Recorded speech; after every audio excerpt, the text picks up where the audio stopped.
سورہ بقرہ کی ان آیات کو نماز میں تلاوت کرتے ہوئے میرے دل میں خیال پیدا ہوتا ہے کہ میں ان گناہوں کی معافی مانگ رہا ہوں جو بھول کر یا چوک کر ہو گئے، لیکن جو گناہ میں نے پورے شعور سے کیے اور اب بھی کر گزرتا ہوں ان سے کن الفاظ میں معافی مانگی جائے؟ وہ معافی مانگنے کے لیے تو یہ ہے کہ رب انی ظلمت نفسی ظلما کثیرا،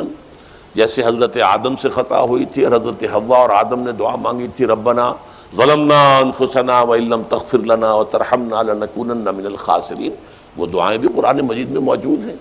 یا جیسے کہ حضرت یونس علیہ السلام سے غلطی ہو گئی تھی،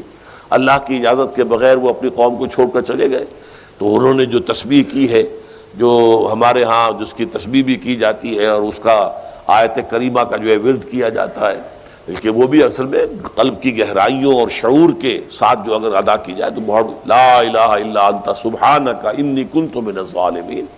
تو یہ جو ہے استغفر اللہ ربی من کل ذنب واتوب الیہ،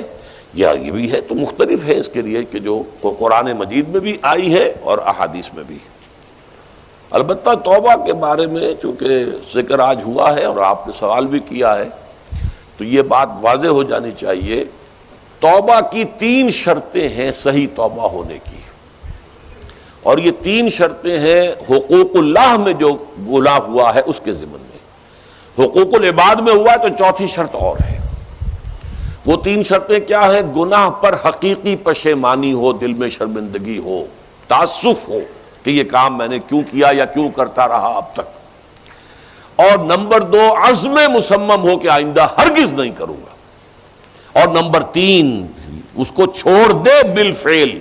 وہ عزم مصمم پر عمل شروع ہو جائے۔ اگرچہ یہ ہو سکتا ہے کہ پھر غلطی ہو جائے، پھر ذہول ہو جائے، پھر نسیان ہو جائے، کوئی پرواہ نہیں، اس وقت جب کہ وہ توبہ کر رہا ہے نمبر 1 پشیمانی ہو حقیقی،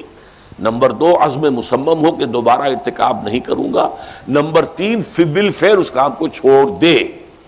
3 کام اگر ہوں گے تب جا کر حقوق اللہ کے ضمن میں وہ توبہ صحیح ہوگی۔ فَإِنَّهُ يَتُوبُ إِلَى اللَّهِ مَتَابًا، توبہ جیسے کی جاتی ہے اس کی یہ تقاضے ہیں۔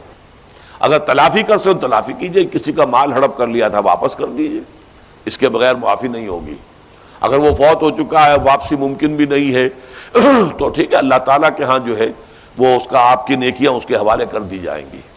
یا یہ کہ اگر زندہ ہے آپ اب نہیں بھی دے سکتے اس کا مال، یا آپ نے جا کے کہا بھائی میں نے آپ پر تہمت لگائی تھی، میں آج معافی چاہتا ہوں، خدا کے لیے مجھے معاف کر دیں۔ اور یہاں تک آتا ہے بعض صحابہ کا طرز عمل کہ ایک صاحب اپنے اسی طریقے سے ساتھی سے معافی مانگ رہے تھے، انہوں نے کوئی سرسری طور پہ کہا اچھا جی ٹھیک ہے میں نے معاف کیا، لیکن انہوں نے محسوس کیا کہ یہ دل سے معاف نہیں کر رہے،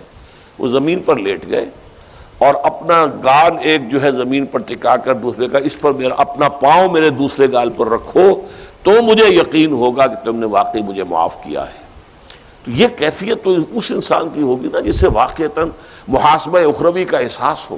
اور شدید کہ اس کی جواب دہی ہوگی، تو اس کے لیے تو پھر وہ ہر طرح سے تلافی کے لیے خوشامد کرے گا، بھائی خدا کے لیے مجھے معاف کر، اچھا جی معاف کر دیں آپ، بس یہ کیا ہے، ایک معافی وہ ہوتی ہے، وہ جو پولیس والے بھی معافی مانگ لیتے ہیں کبھی کبھی، تو وہ معافی نہیں ہوتی، حقیقتاً دل سے آپ معافی مانگیں تو وہ ہے معافی، اور واقعتاً دل سے معاف کریں۔ تو یہ ہے 4تھی شرط ہے کہ جو حقوق العباد کے سلسلے میں ہے۔